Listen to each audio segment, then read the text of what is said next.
tayo ikakabit na goose bracket ano. Ang solid na ito mga boss kasi sobrang kapal. Tapos ito yung kasama niya mga boss.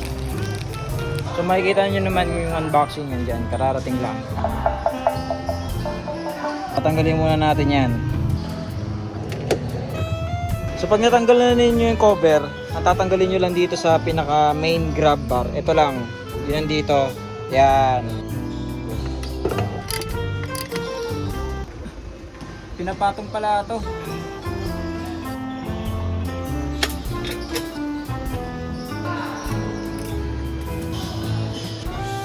Bago ko inikpitan lahat, nilapat ko muna mabuti yung mga kanto-kanto para pantay,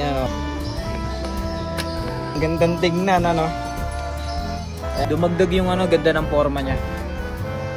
Unti-unti na dito si Tisoy. Kung tatanungin niyo ako kung bakit bracket goose yung pinili ko. Kasi ang pinakaplano ko talaga, papalitan ko lang talaga yung yung kulay puti ko na grab bar, yung cover.